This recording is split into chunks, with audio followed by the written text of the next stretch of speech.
folks. Welcome to another episode of Film Study. This is Ken McCusick, and it's time for Friday Morning GM with co-host Matt Ruff. Matt, how you doing?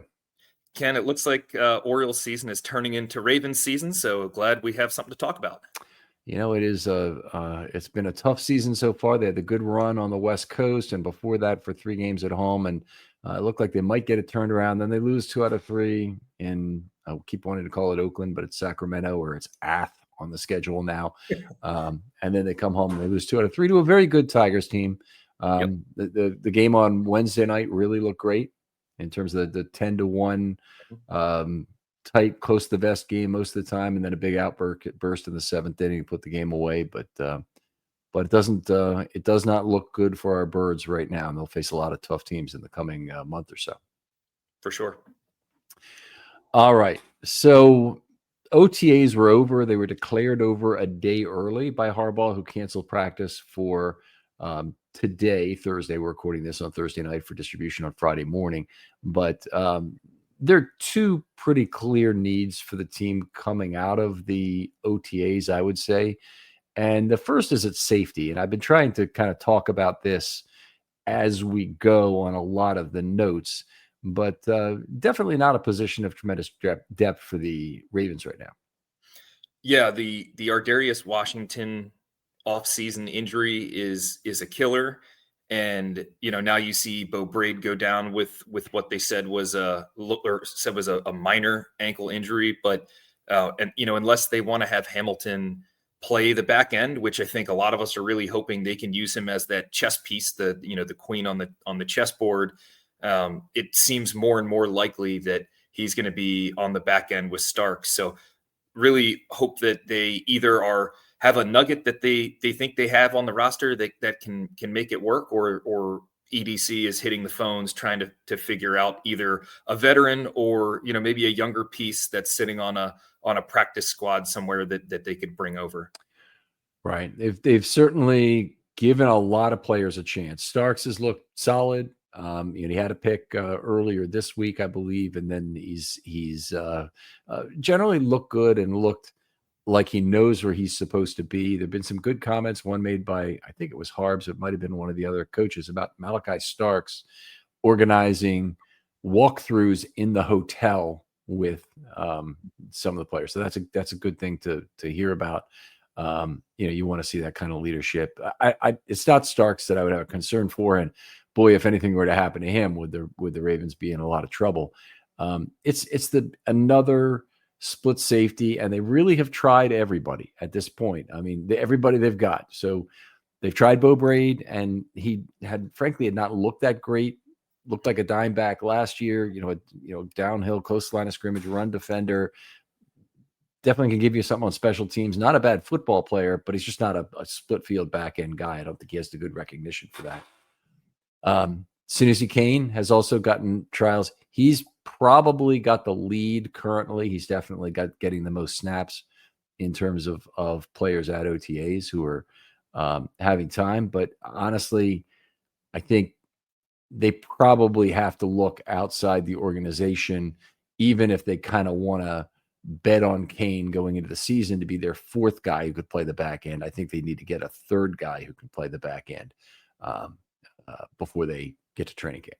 Yeah, and like you said, if you get one injury during training camp or during the season, you're really starting to get to being in big trouble here. So it seems to me EDC is being patient with filling this need. Maybe he really wanted to see what they had in OTAs for the first couple rounds, but he also seems to be exceedingly patient on re-signing some of the good young players we have on the roster. So I'm sure he's working hard. I mean, I think he's a really good GM, but I really wouldn't be shocked to see some movement here in the safety room. Right. They did try, they have a couple UDFAs on the 90-man roster in Igvinosin and Keandre Jackson.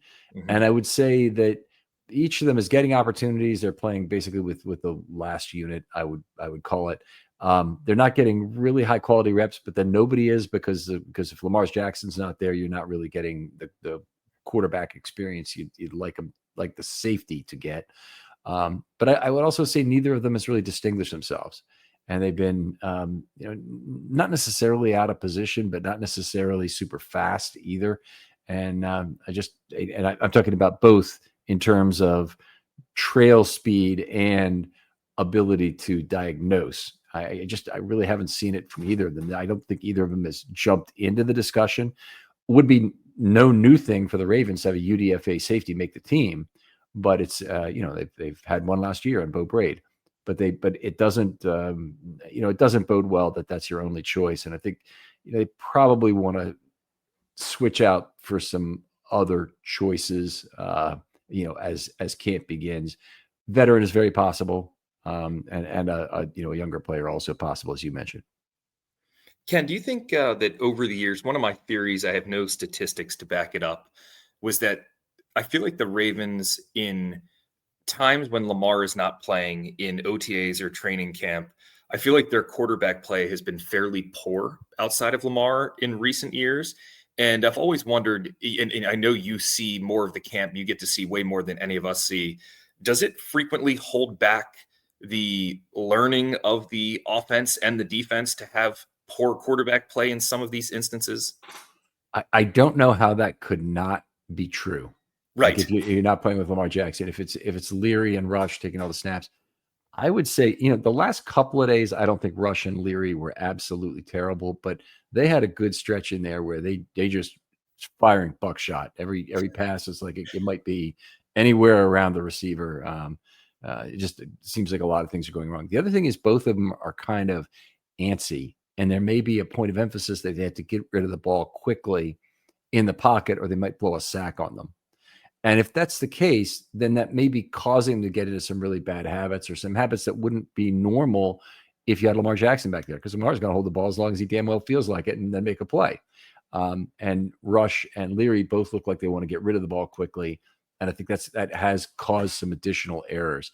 I can't believe that it's an optimal learning experience to play defense against that. And I certainly can't believe it's an optimal learning experience to be a receiver in that situation, other than maybe you get a few more chances to go outside of your frame to make a catch. So I did just see Anthony Miller make a couple good catches on Thursday, which was something nice. But generally speaking, the question is a good one. I don't see how it helps the Ravens to have all backup quarterback practice team. Right. Yeah. Right. All right, let's move on. Talk a little bit about cornerback, because I think that's probably the second weakest position right now. It's really bad to have these both defensive backfield position because there is interaction there. There's talk about players who could move between the positions, players like Hamilton who could play slot or play safety, players like Humphrey who could play slot or maybe play safety, and Washington who could have done that. But now they're out of a lot of those opportunities, other than they've tried to move JAD in to play a little safety. Looks like they might be terminating that experiment. And there are a couple of reasons. They've been a little bit thin at corner with Awuzie missing a couple practices. I think they've had JAD back at cornerback kind of with the ones, as opposed to, another choice. But, Wiggins and JED and Humphrey would be the top three with Awuzie out. And they may have felt like, hey, we want to get a group like that together, or maybe even just give JED some time under those circumstances. But I would say that it's a very young cornerback room, and where I thought Tampa had kind of a lead on being the fourth cornerback, now I'd put Tampa, JAD, Kone, and Longer Beam all in the same group. I don't think anyone's really distinguished themselves from the others enough. Tampa did have one really good day, but he's had a lot of individual plays which haven't worked out very well. And so while I think the Ravens would love for him to be the guy who steps up, and I think, frankly, they'd love anybody but JAD to step ahead of JAD simply by tenure, not because they hate JAD, but because JAD is a fourth-year player. I think that they've been so far a little bit disappointed in that. Yeah, and I think that I hope JAD has a long career for sure, but his injury risk to me is so off the charts that even if you say, hey, JAD had a great camp, right, or he had a great preseason, I don't think I've seen him play more than a handful of games strung together without going in and out of the lineup. And It's just like a pitcher that's had just too many arm injuries. You feel like the other shoe is going to drop, whether that actually happens or not. And JAD has some talent, maybe doesn't always get his head around. Maybe he's kind of cut from the same cloth as Brandon Stevens a little bit, but does have some decent traits to play corner. But I mean, I think the guy really needs to play a couple 16 game seasons in a row to really refine that technique, and just hasn't been able to get it to this point. Yeah, he doesn't have the luxury of that with the Ravens. I mean, if he's here, 2025 could easily be his last year as a Raven, since he'll be a free agent at the end of it. And because of that, the Ravens don't have a whole lot of investment in his future. So if they don't see him as a guy who's probably next up after the big three, if he's not next up after Humphrey, Wiggins, and Awuzie, then you got to immediately start asking questions if he's going to make the roster at all, because you've got a couple of young corners that you have a 4-year runway on. You have Tampa, who you invested a lot in last year, but it's not any more than you invested in JAD. But Tampa's got 3 years left, and JAD has 1. So you have to look at that through that lens at least to start. And it's interesting. I also look at the JAD move to safety. It hasn't been a lot of snaps, by the way, but it's been a few. And I look at that as more of a move of desperation, that they're out of things they can try with JAD. So they attempted that. Yeah. And when you're playing safety, you are going to have to come up and hit bigger players like tight ends, running backs. And I'm not sure he can hold up. If he can't hold up as an outside corner, I struggle to see him holding up on a full special teams role and a safety role. But like you said, I think desperate times call for desperate measures. Do you think that they're in fairly decent shape on the outside with Marlon, with Wiggins, and with Awuzie? Do you think they're okay from a slot cornerback perspective? I think they're stressed at both positions, because wherever you play Humphrey, you don't have him at the other position. Right. So it could be that Hamilton and Humphrey could hold down the slot perfectly well, and they'd be happy with that. But if they do that, then they have a problem at safety and they have a problem at outside corner all of a sudden. Mm-hmm. So, you got to address both of those positions. And there are a couple of big names out there. Jalen Ramsey, I don't think is a reasonable prospect at his age and likely cost. But the next guy that's up on the list is Jair Alexander, and he got released by the Packers after 7 years there. The Packers tried like hell to trade him and couldn't get it done. Yeah. So, he actually came into the league with Lamar, both coming from Louisville. They practiced against each other on a daily basis. Mm-hmm. The thing I was thinking is, if there's any sort of offset language in Alexander's contract that makes him paid largely by the Packers still, and he signs for the vet minimum, I don't know how the Ravens don't get him. I don't know how they would fail to get him. Yeah, you would think that would be a match made in heaven, right? Where just sometimes the stars align and you manage to get the right people together. I think Jair Alexander is a really, really good cornerback talent. His durability is unbelievably poor. And, if I think, we always talk about value. This isn't always the rah football podcast, right? We're always trying to figure out how do we piece in the right value to the roster. And we look at it from that angle.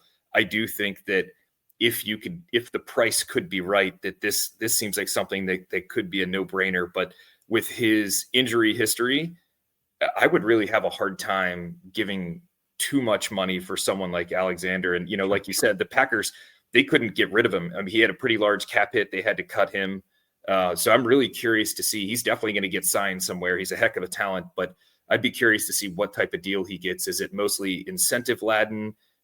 Does he want to win a championship and takes a discount to go to a place like the Ravens or the Chiefs or, some place that you think has a really good shot to do it? But I know the Ravens have a decent amount of cap space right now, but the Ravens have pushed so much cap into future years with void years and all that stuff. Just because they have some cap available to use doesn't mean they're in that great of a long-term cap position and you can just blow all your dollars. So would want to be judicious with Alexander, but would certainly be intrigued in seeing that our secondary definitely could use a piece or two at the minimum. Right. I mean, Alexander at a vet min is kind of a no-brainer to me. And he's played 4, 16, 7, and 7 games the last 4 seasons. He is approximately good for half a season, on an expected basis, maybe. And the nice thing about his career is that he's had 70 passes defense in 78 career games. And that's not really dropped up regardless of how many games he played. He's been very similar in terms of his ball production in those. It's only 12 interceptions. It's a lot of PDs, but cornerbacks don't get as many interceptions as safeties do. And he's been a very good man coverage corner, and he's a guy who can play the back end and cover 3, read the quarterback, and come down and get the ball. I mean, he's a fairly useful player in multiple ways. He might even be a guy who could move to safety if you really want to make use of reading the quarterback and whatnot. I don't think I would do that. I think Alexander at his age would probably want to continue to play safety for a while, or sorry, corner for a while, I should say. But the quality of play is there. He's ideal for an incentive contract because if you pay him, $2 million or $1 to $2 million for half a season, you're not going to be upset. And if you pay $3 to $5 million for a full season, you're probably not going to be upset either. And if you structure the contract that way, then hey, you're all set. The other thing I'd say is I really dislike the notion of signing a player from outside the organization to a long-term deal at this point, like a 3-year deal that is the emphasis is on how can they push money into the void years and such. I'd be very opposed to that. They've got their own players they need to get done on exactly that basis. And that's, the talent that they're considering re-signing right now is the talent that was among the best rosters in the National Football League in the last 40 years, each of the last 2 seasons. So the first concern has to be get those guys done. If Jair Alexander is signed for a single year on a prove-it deal, that's fine. You want to sign him for, 2, 3, $4 million for 1 year. I trust the Ravens to find the right price on that and not blow too much of their total available cap dollars. With the longer term deals, which have much longer implications in terms of paying for them later, and even Odell Beckham was a 1-year deal where they obviously had a lot of void money and they kicked the can down the road. I'm not looking for any sort of contract like that with any player, but I'm looking for cheap bargain situations that'll solve either a backup to a backup slot corner role or a safety role. Those are basically the areas. And Jair Alexander is actually, he's better than that because he gives you outside corner versatility, and that would be exciting. Yeah, I think with Alexander, the pitch is pretty simple, right? He gets the Lamar pitch. He gets the fact that the Ravens are a good championship caliber team. He gets that the Ravens are going to be on prime time, right? You're going to be playing relevant games at the end of the year. I think the real pitch is, hey, you've missed a lot of games over the last few years. We're not bringing you in to be the number 1 corner. We're not bringing you in to be the number 2 corner. We've got Marlon Humphrey. We've got Nate Wiggins. We've got Chidobe Awuzie. We have players. We can rotate you. And, you talk about the fresh legs offense. Corner is a position where guys get dinged up very frequently. So if you have a tight hamstring, you don't have to go 55, 65 snaps today, right? We'll rotate you in, right? If you tweak your shoulder, we don't need you in there on rundowns, banging in there, right? We can deactivate you for a week or 2, right? And let you heal up. So, I think that because there is some decent talent in the secondary, especially once you add Starks and Hamilton to that list, maybe being a little bit more of a rotational piece where you don't have to bear all the pressure and say, look, let me go in, let me put 16 games on film again, even if I'm only playing 40 to 60% of the snaps. And let me prove that I can stay healthy for a year again. Let me try to win a championship and maybe see if I can get one more deal before my clock kind of ticks too far. So I think that's probably the pitch to him is, hey, this is a good team. We don't need you to play every snap. Come on in and play with Lamar and let's see if we can win this thing. Yeah, I agree. I think that would be, a good situation for him. I don't think there's a reason why he couldn't beat out Awuzie for a starting spot, for example. And Awuzie would all of a sudden drop to being the number 4 corner.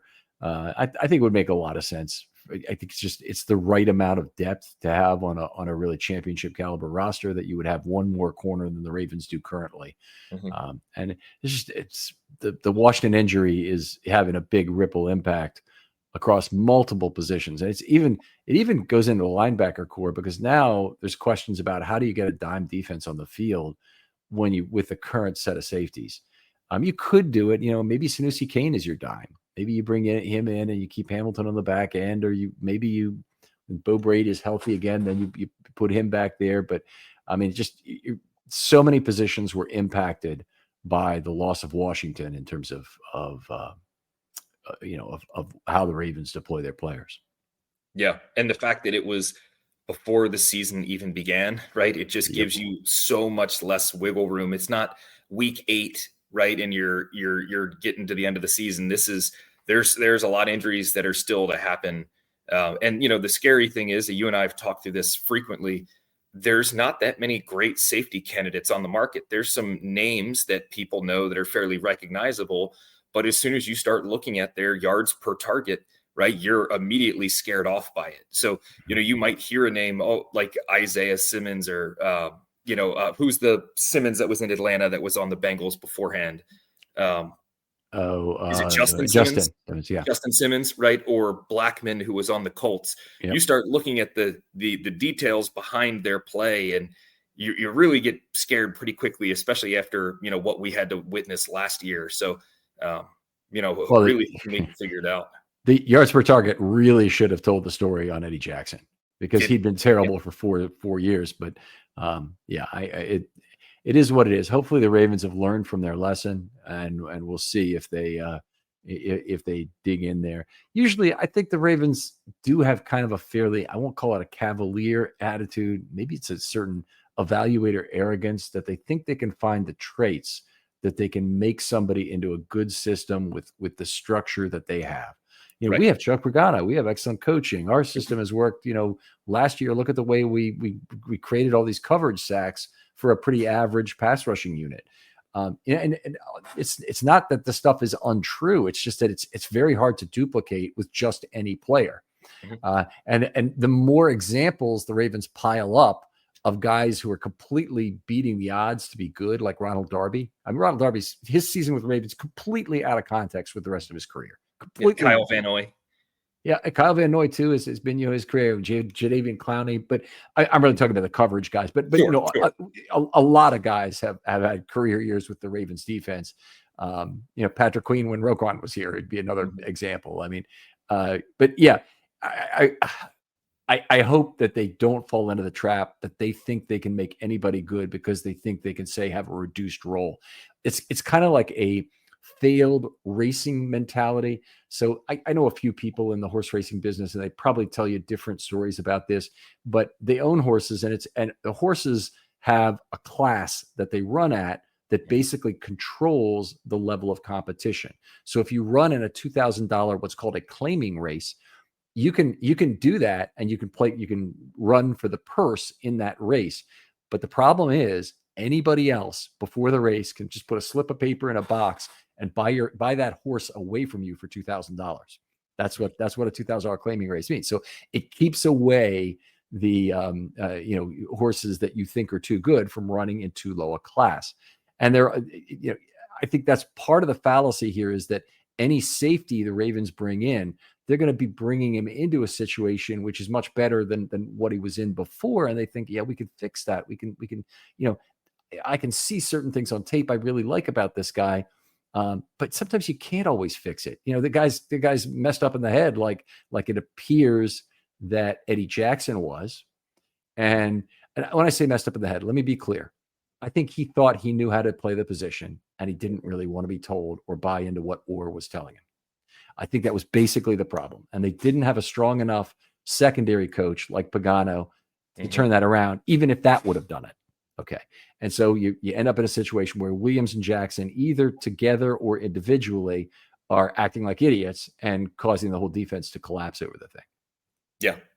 Yeah. But I'm with you, Ken. I mean, I think when Eddie Jackson was signed, I immediately thought, oh, what are they doing? Right. And then I'm like, okay, well, I'm just your classic Baltimorean office worker. Maybe I don't know anything, but I did know. I was like, man, Eddie Jackson's gotten eaten up for what I thought was 2 years. You look into the details, I was like, kind of like 4 years, not 2, and at some point in time, I think evaluator arrogance is a great term for it, where you're like, hey, we've got the system, we can bring this guy in here, but that couldn't have been further from the truth. I mean, there are some plays that Eddie Jackson looked so poor on, it just didn't even look NFL caliber. But they definitely need another piece. It doesn't need to be a major piece. You don't need to spend $8 or $10 million on it. But if you're looking for a better way to unwind, focus, or even get a good night's sleep, listen up. Let me tell you about Mood, the online cannabis company that's changing the game when it comes to functional gummies. They've crafted a whole line of federally legal THC blends designed to help with everything from stress to sleep to mental clarity and even some spicier needs if you're into that. Now, what makes Mood different? They go beyond just THC. They pair it with herbs and adaptogens to create targeted effects that you won't find in any other dispensary. And every gummy is made with pesticide-free, small farm American cannabis, so you're getting quality that you can trust. I've tried their sleep gummies, and let me tell you, it takes about 15 minutes, and I'm out cold, no grogginess, no weird side effects, getting some of the best sleep I've gotten in my life when I take one of these gummies. And if you need a mood boost, there are Epic Euphoria gummies, game changers.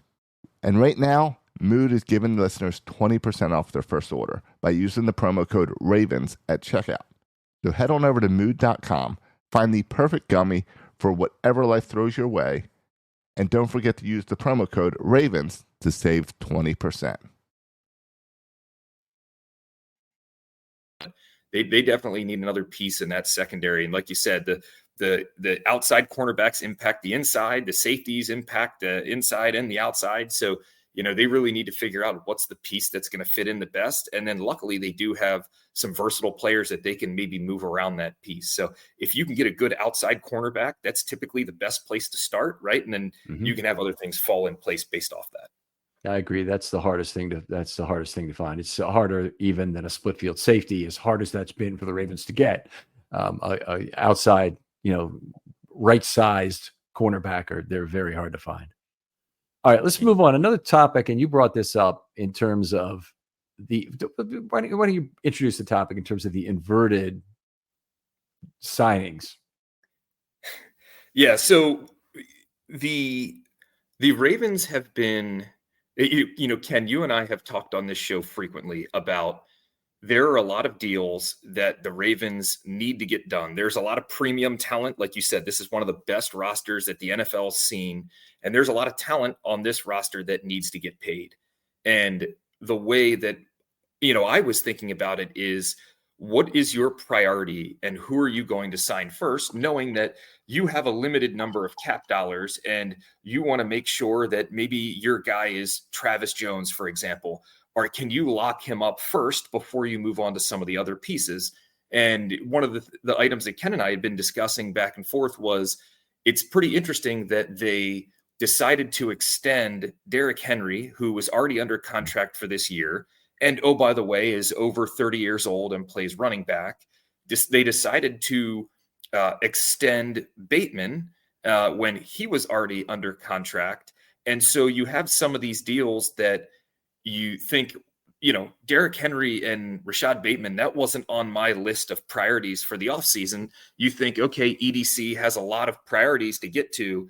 And every time the Ravens keep extending a player, I've been surprised with the last two as to, hey, we've just extended a player that we already had signed that was already on a pretty good deal that I didn't really feel like we needed to throw too much cap dollars to. So it almost seems like there is a group of players who have been easier to work with, negotiate, and extend, and probably people who are in a less position of strength, like an older running back or, the second wide receiver on the Baltimore Ravens. But that leads to how do you view some of these signings of players on this roster or extensions that we need to make? And what do you think is the most valuable signings, and what are the least valuable signings? And so, Ken, you want to continue talking through the exercise here? Okay, great setup for the thing, and really interesting topic that's worth discussing on this show. But the Bateman one was a little bit out of left field in terms of it happening. I figured it had a good chance to happen next year. That he's potentially a holdout next year. But this year, I didn't expect a contract to be done. And the type of contract and the value the Ravens got, I think it's good. It's outstanding value, by the way, for Bateman. Yes. But I think it kicks the can down the road on a holdout. But it better kick it down to the earliest holdout that should occur would be about 2028. That's his second to last season under this revised deal, which runs through 2029. So I hope if it does the job until then I think the contract has been good enough, and they'll decide, I guess, at that point. Bateman may demand a trade. Obviously, Bateman had received some go ahead from the Ravens to search out his own trade value, but it's a little surprising that that deal got done. I like the deal. I think it's a good value for the Ravens. I'm surprised it was the first one. Yeah, I'm surprised as well. I'm also surprised with the Derrick Henry signing. It was for a lot of money. I know that Saquon got a ton of money. The Saquon extension seemed out of this world insane to me. Again, the cap keeps going up, and I always live my brain's always living in last year's cap. And as someone who's just conservative financially and fiscally, I'm a CPA. That's kind of how my brain works. So I struggle to move my brain as the cap increases. But yeah, I think the Bateman signing, I have no issue with it. I'm happy the extension. I'm happy they extended him. I just think it's kind of odd when there's a very finite amount of cap dollars, especially when you look at the amount of void years that they're using. I mean, they're even using void years for players like, I'm pretty sure Nelson Aguilar had some void money in his deal. Tylan Wallace has some. Tylan Wallace has a couple shekels worth. So for a team that's really, as EDC said, digging under the couch cushions for nickels and spare change, it's interesting to throw so much money at that running back and second wide receiver position. So I'm hoping that there's a lot more to come with some of these players we're gonna get into here. But I'm a little concerned that they haven't knocked one of the big dominoes off the table. I think the big dominoes would be Hamilton, likely Oweh, Linderbaum, and Travis Jones. Those are the big ones. That's the big five. Obviously, you do have others like Andrews would be a part of it. Charlie Kolar might be a part of it. Ardarius Washington could. Daniel Fat-Lele could be. But I wouldn't consider them in the big five, right? They're kind of in that tier 2 or even tier 3. Although, Josh Oliver got so much money from the Vikings, maybe Charlie Kolar doesn't think he's tier 3, right? But right. I tell you what I did, Matt. I put a B, or C letter. I don't want to get any finer than that. Okay. But there's the guys they need to get at this year, and it's okay. The A, B, or C is who are the most important guys to sign this offseason as opposed to sometime later. And there could be multiple reasons why you can wait on somebody else. And there could also be some players who they may not be able to get them no matter what. So anyway, we'll start going through the list with Hamilton. If you say, is he an A, a B, or a C priority to sign this offseason? I would say he is a B, in my opinion. You can wait until 2026, but my fear is he is going to be getting more and more expensive. And for these market-setting deals, the longer you wait to pay, the more you pay. And it's always proven to me every time I see someone sign the next market-setting deal, you always think, why couldn't I have just done this earlier? I mean, you even see it with some of the quarterback contracts where it doesn't matter how good or bad the quarterback is. It's the last quarterback plus $500,000 a year, right? I mean, it's literally that asinine how the league works. So when it comes to Hamilton, I can't put him as an A, absolutely must re-sign now because we have more time. And you could use the franchise tag on him after the 5th year option. So you have a little bit of leeway. I'm just worried if you push the Hamilton deal a year out or a year plus out using the franchise tag, that you might be paying 24 or $25 million for a safety. And that's terrifying. I'd rather lock something in maybe around 21 or 22 if I could now. What do you think, Ken? I'm right there with you, and I think you hit on all the important points there in terms of what the optionality the club has, their ability to wait, but then obviously the huge potential. I can't see because I can't detect how far out it is, exactly the size of that tsunami that's about to hit the Ravens in terms of the cost that will come in the Hamilton deal. But I think earlier is better. I have it as a B also. Let's move on and talk about Isaiah Likely. And he's a guy who could have the franchise tag in 2026. I'll tell you, I started with a B on him. Yeah, I'm sitting right at a B as well because we have that franchise tag ability. I think he's similar to the Hamilton situation, which there, that you see like Trey McBride for Arizona just signed a pretty big deal. Every deal is going to get bigger and bigger. The longer you wait with Likely, the more he's going to cost. I think that he is a really good player. I don't know how much, you would use the phrase divisible benefit would be on the table that he would see and want to see. I know these players are getting a lot of different insurances on themselves and their injuries and such, so that maybe they're less likely to immediately jump and take a deal. But the more targets that Likely gets, and I think he's going to get more this year, he's only going to get more expensive. I do think that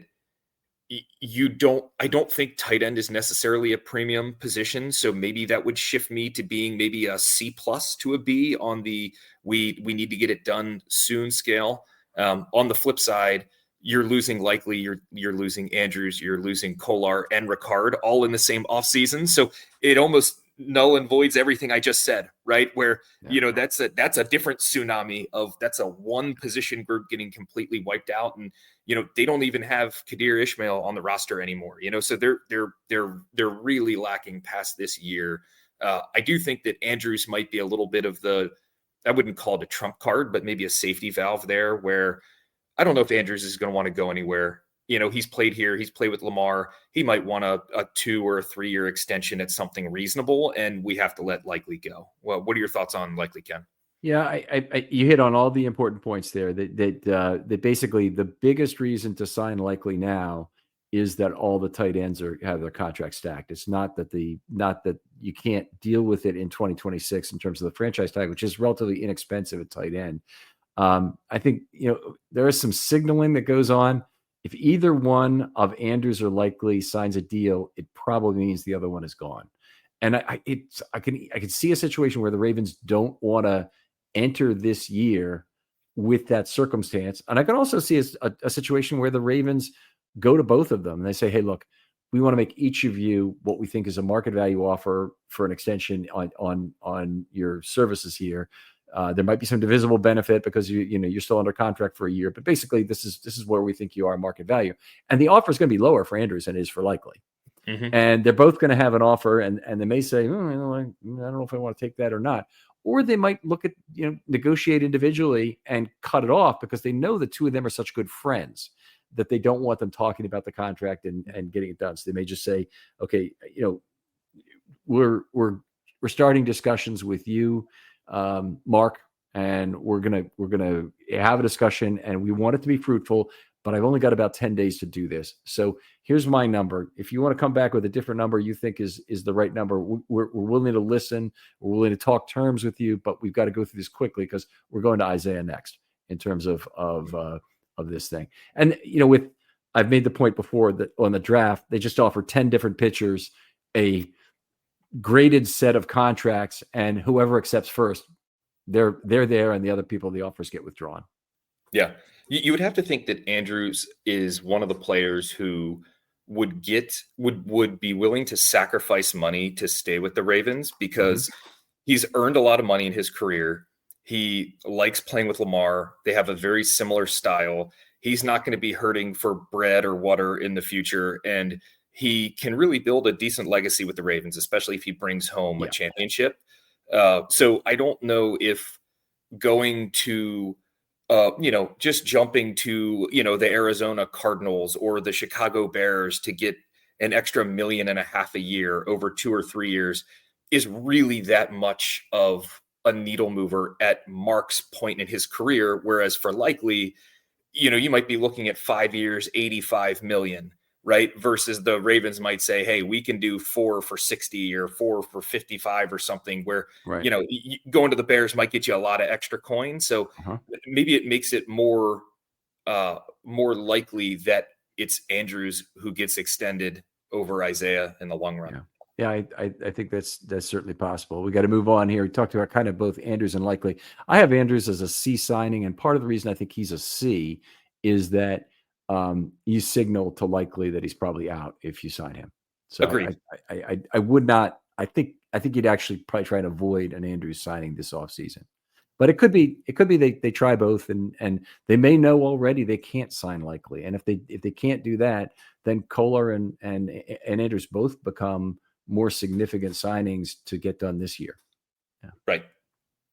All right. Adafe Owe is the next one, kind of an enigma here on the 5th-year option. So the signing of him right now is one of the big ways that they can actually generate additional 2025 cap space if they wanted to, because he's making a big hunk, like 14 million or something this year. But they could sign him, and it would be very expensive to do so, but still it would be a lower cap number in 25. I have a problem with the higher cap numbers in the future if the money is not right. I'm not looking to get a highly leveraged, he's a $6 million cap hit this year, grading up to a $28 million cap hit 3 years from now. I'm not looking for some kind of contract like that. I'd be looking for a way to make the money work for both sides. Yeah, I think that I would say that if you want OA long term, signing him now is probably what you have to do. I think I'm ultimately okay if OA moves on. I do think that if you lose OA, there's a good chance you could get a 3rd or a 4th round comp pick, but that is a year delayed. So it's not as valuable as getting something in the immediate future. It's hard to see with all the pieces that they've paid and all the investments that they've made on the defense. It's just hard to see them having the money for OA. I was happy to see that he put on a little bit of weight. He said he felt like he didn't play well in the Buffalo game and he got pushed around a little bit. I always thought he's looked a little small, and I think he has a very strong and twitchy frame that he could probably carry a little bit more weight and still be okay. So I wouldn't be surprised to see him go out there and, get a couple of cleanup sacks and hit 8, 9, 10, or 11 sacks again and be completely out of the Ravens' wheelhouse from a price perspective. So I think if you want to sign him, it's an A. You absolutely got to do it now, because I don't think there's any way you're going to sign him after this season. But I still don't think it's very likely that you sign him either which way. Right. If they don't, they do have options. If Green ends up being as good as he could be, and he might be a even better pass rusher than Owe, then you probably are moving on from Van Noy, and you'll look at another veteran, bring him in to play the other side. You'll increase the role of Tavius Robinson. They have ways. This Isaac could develop some more that they can get pass rushing out of what they have right now, plus their incredible talent at going to the well of veterans. But Owe, his talents are not to be understated in terms of what he's done. He's been a really good pressure guy for the Ravens, and it'd be a shame to lose him. It's just I don't know if they're going to be able to afford him. It just seems like I'm already almost resigned to that fact. Right. Okay, got to move on here. Fa'alele, the reason I like him, I had put him as a B. He's a potential very cheap signing. So if you've got a way to sign him, 3 years, 14 million, maybe right now, 3 years, maybe that's even too low. Maybe 3 years, 16, 17 million is really more like the right number. I think that could be potentially a very good deal. It'd certainly be a very good deal if he plays like he did the last 5 games of the year, but you got to really believe in it, and you got to be able to work with his limitations. Yeah, Fa'alele is an interesting character. I would say he's a B for me as well. I'm not sure if the Ravens really have the ability to spend much more on players that aren't really at the top end of the roster, because they do have a lot of top end players between him and even Linderbaum. I'm just not sure if the guard or the center position is worth massive investment. I would probably be more comfortable if it was 3 for 9 or 3 for 10, 10 and a half. I just don't think that gets it done because we've seen a lot of mediocre guards getting paid pretty well. John Simpson. Yeah, Simpson. I mean, Simpson was holding on the way to signing his new contract, right? So if I'm Faalele, I don't think I'm signing a deal. It's that simple because if I can just put mediocre guard tape up, I'm going to be a free agent and I'm probably going to be able to sign somewhere. There's a lot of money in the league. There's a lot of bad teams. And this is probably my only chance to cash in.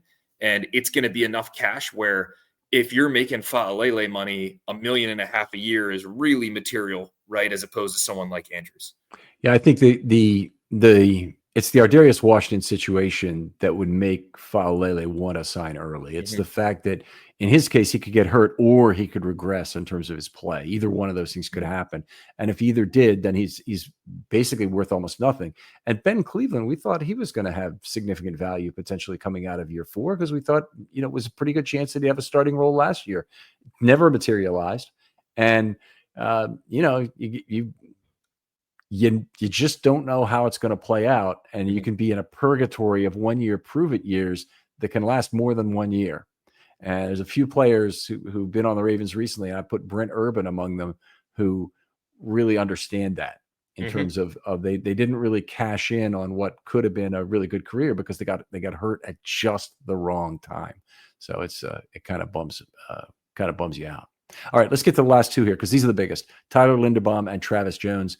Tyler Linderbaum, to me, they're both A's in terms of needing to re-sign them. And as much as I think Jones is probably the more important player of the two to re-sign, and I'll give my reasons for that in a moment, they're both critical and they're both ahead of these other people. And it's now or never probably for both of them. Travis Jones just tremendously critical and central to the Ravens pass rush. We could go on for so long on that. I don't need to, and I don't think I need to rehash stuff that we've said on this show a number of times. Linderbaum, I think I don't want to undervalue the leadership of the line. I also don't want to pay him more than Creed Humphrey's making. And right now, the contracts are discontinuous among these various centers. And so one of the contracts is the outlier that doesn't mean anything, either Cam Jurgens or Creed Humphreys. And if Creed Humphreys is the one that doesn't mean anything, well, then you're having to pay Linderbaum $20 million a year. And I think we have to say goodbye. If it's Cam Jurgens that is truly the outlier, which I believe to be the truth, then you sign Linderbaum for $16 million for 4 years, and you've got a player that you want to lead your offensive line.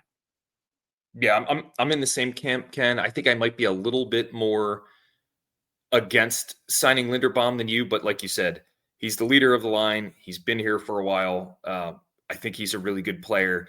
I feel like the center position, unless you have just a complete brick shit house at center, like Creed Humphrey, I really struggle to see how I'm going to pay 16 or 17 or 18 million for it. I don't think that 14 million gets it done. I don't think 14 and a half gets it done. I don't think 15 gets it done at this point. And I'm just worried that it's a bridge too far to get him. So if that's the case, then my mind goes to, how do you get value for him? Like I was almost considering, do you try to trade him before or during this past draft that we had to try to capitalize? Yeah, to capitalize on some value because some other team's going to offer him more than the Ravens can. The Ravens, I don't think they can break the bank for a above average but not elite center. And I think someone else can do that who has serious line problems, which makes me think this is pretty much guaranteed to be his last deal or last year as a Raven. And you can't franchise tag him, right? Because it's like the average of all the offensive line. You're not going to franchise tag him. It was the same issue with the 5th-year option. So right. I guess they have to really like him. We really like him. He's a really good player. But I think that there's probably not that much more sand in the hourglass here based off a lot of those factors. Yeah, I think basically they have to sign him before the season starts, or any sort of divisible benefit, any sort of value for the team probably starts to go away, because as risk comes off the table for Linderbaum, then he's not incented to sign a deal with the Ravens at any kind of amount that maybe doesn't even set the new record. So this is really sad because Linderbaum is a player you'd like to have it, but Voss was really angry with the pick. I didn't like it either, honestly, but Voss was more angry with me at bringing in a center with the first round pick, and you lose all the market frictions in that fifth year, all the things that keep guys around for long term. You lose all of that. We have it with Hamilton, and we're enjoying it. We not only do we have a fifth year of Hamilton, we have a potential sixth year with the franchise tag. So it's a bummer. Yeah, I think that if you're a team that thinks your offensive line coaching is worth its salt, that you should be able to find centers not in the first round and not have a poor offensive line, right? Yeah. Unless, again, it's Creed Humphrey or it's Nick Mangold or, one of the Creed Humphrey was a second round pick. Right. Exactly. So, yeah, I don't want to criticize the pick too much, but I think I feel the same way that you do, which is that first round, it just really limits the value of what you can do there. And, I think they're going to lose him. And that brings us to Travis Jones. And I think that they've really got to, I really hope they're trying to work through the finer points of a deal here with Jones, because he's key. He's really key to the pass rush. He's key to that defensive line. He's still improving. He came from Connecticut. So, he didn't have NFL coaching. He didn't have Alabama coaching, Ohio State coaching. So, he's been growing each year. And I'm hoping that because he's a defensive tackle that, he doesn't require the money that, some of these top end pass rushers and such would. Or even that Linderbaum would need. Right. What do you think would be a reasonable deal for Jones? I'd love to think that they could get it done this offseason for 10, 11, 12 million per year. That may be unrealistic, but I'd love to see if they could get a divisible benefit deal done right now that adds years to the contract. Basically that kind of a number. And I think that would be what I'd be looking for. And very central to the Ravens pass rush. Matt, always a pleasure talking football with you. It's great to do Friday Morning GM. Tell folks where they can talk to you online. Yeah, you can talk to me online at KidRock20. All right. Other folks out there, thanks for listening. Appreciate any kind of promotion of the show you do. Like and subscribe if you're watching on YouTube. Write us a 5-star 50-word review if you don't mind taking a moment or two on whatever your favorite podcast platform is. Matt, thanks again. Thanks a lot, Ken. And we'll talk to you next time on Film Study.